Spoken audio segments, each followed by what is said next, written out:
بسم اللہ الرحمن الرحیم۔ شروع اللہ کے نام سے جو بہت مہربان اور نہایت رحم کرنے والا ہے۔ انسان کی موت کے بعد اس کے ساتھ کیا ہوتا ہے؟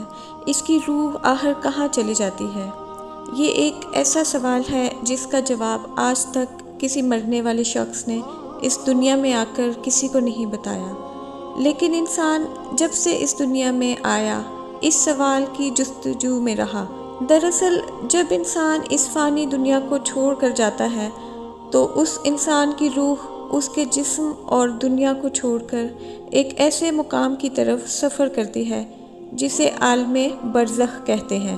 لفظ برزخ دو چیزوں کے درمیانی فاصلے یا پردہ کو کہا جاتا ہے۔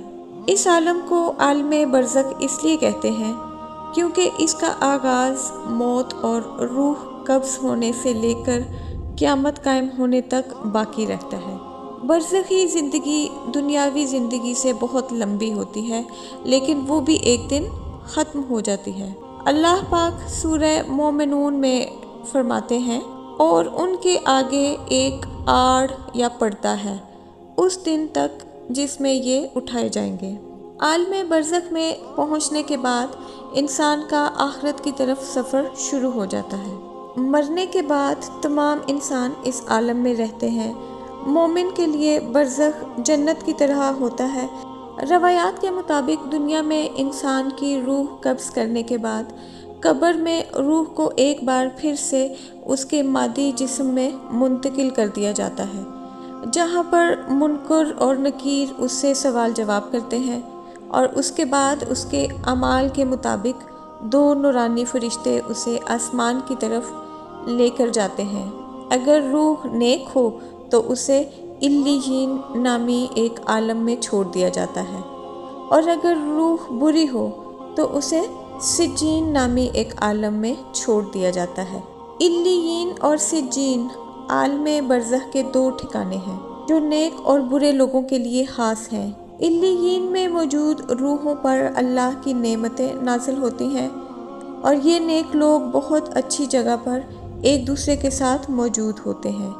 یہاں پر نیک روحیں ایک دوسرے کو پہچان لیتی ہیں جنہیں وہ دنیا میں جانتی تھیں۔ یہ روحیں ایک دوسرے کو دیکھ کر خوش ہوتی ہیں اور ایک دوسرے سے باتیں کرتی ہیں اور دنیا کے حالات کو یاد کرتی ہیں جو وقت انہوں نے دنیا میں گزارا تھا۔ اور یہ روحیں یہاں نئی آنے والی روحوں سے اپنے پیاروں کی خبریں بھی لیتی رہتی ہیں کہ میرا فلاں رشتہ دار کس حال میں ہے۔ اگر نئی آنے والی روحیں انہیں یہ بتاتی ہیں کہ تمہارا فلاں رشتہ دار تو مر چکا ہے مگر وہ یہاں نہیں پہنچا، تو یہ برزخی روحیں سمجھ جاتی ہیں کہ انہیں سجین میں ڈال دیا گیا ہوگا۔ نیک روحیں اپنے رشتہ داروں کا انتظار علیین میں ایسے ہی کرتی ہیں جیسے کوئی گھر سے دور اپنے گھر والوں سے ملنے کا انتظار کرتا ہے۔ برزخ میں نیک روحوں کے علاوہ انبیاء کرام، صحابہ کرام، شہداء اور صالحین کی روحیں بھی ایک مقام پر ساتھ رہتی ہیں۔ روایات میں آتا ہے کہ نیک روحیں اپنے قریبی رشتہ داروں سے ملاقات کریں گی، جیسے کہ نبی پاک صلی اللہ علیہ وآلہ وسلم نے حضرت فاطمہ الزہرا سلام اللہ علیہا سے فرمایا کہ میرے وصال کے بعد سب سے پہلے تم ہی مجھ سے ملو گی، اور بالکل ایسے ہی ہوا۔ حضور پاک صلی اللہ علیہ وآلہ وسلم کے وصال کے 6 ماہ کے بعد حضرت فاطمہ الزہرا رسول اللہ صلی اللہ علیہ وآلہ وسلم سے جا ملی۔ وہ شہداء جو دنیا میں اللہ کی راہ میں شہید ہوئے، ان کی روحیں کہاں رہتی ہیں؟ اس بارے میں صحیح مسلم کی ایک مشہور روایت ہے جس میں رسول اللہ صلی اللہ علیہ وآلہ وسلم نے اللہ کے راستے میں شہید ہونے والوں کے متعلق فرمایا کہ ان کی روحیں سبز پرندوں کے شکم میں ہوں گی۔ ان کے لیے ایسی قندیلیں ہیں جو عرش کے ساتھ لٹکی ہوئی ہوں گی، اور وہ روحیں جنت میں پھرتی رہتی ہیں، جہاں چاہے وہاں جاتی ہیں اور جو چاہے وہ کھاتی ہیں، اور پھر ان قندیلوں کی طرف لوٹ آتی ہیں۔ پھر ان کا رب ان روحوں سے کہتا ہے، کیا تمہیں کسی چیز کی خواہش ہے؟ تو وہ جواب دیتے ہیں، ہم اور کیا خواہش کریں، ہم جنت میں جہاں چاہے گھومتے ہیں، جو چاہے کرتے ہیں اور جو چاہے کھاتے پیتے ہیں۔ حضور پاک صلی اللہ علیہ وآلہ وسلم نے فرمایا، بے شک آخرت کی سب سے پہلی منزل قبر ہے۔ اگر قبر والے نے اس سے نجات حاصل کر لی تو بعد کا معاملہ آسان ہوگا، اور اگر اس سے نجات نہ پا سکا تو بعد کا معاملہ زیادہ سخت ہے۔ بحوالہ ابن ماجہ۔ دنیا میں نیند اور خواب عالم برزخ کا ہی ایک نمونہ ہے۔ کبھی کبھی انسان کو ایسا خواب آتا ہے جس سے براہ راست اس کی روح متاثر ہوتی ہے، اور اس خواب کی تاثیر انسان کے جسم پر بھی ہوتی ہے، جسے وہ صاف محسوس کرتا ہے، اور کبھی کبھی وہ خواب میں باتیں بھی کرتا ہے حالانکہ وہ نیند میں ہوتا ہے، لیکن اس کا جسم خواب کی دنیا سے جڑا ہوتا ہے اور وہ ہر بات محسوس کرتا ہے۔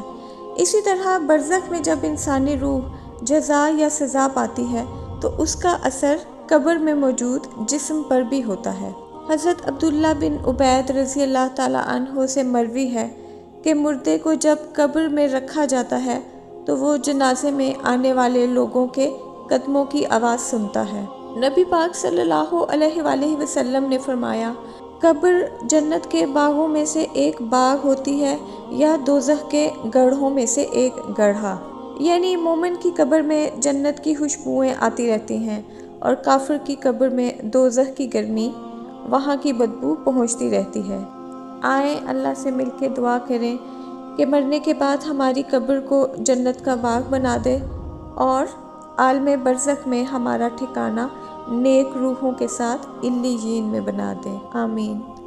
مجھے امید ہے کہ آپ کو میری آج کی یہ ویڈیو بھی اچھی لگی ہوگی۔ اگر آپ کو میری ویڈیوز اچھی لگتی ہیں تو ان کو لائک اور شیئر بھی کر دیا کریں، اور اگر آپ میرے چینل پر نیو ہے تو اس کو سبسکرائب بھی کر دیں۔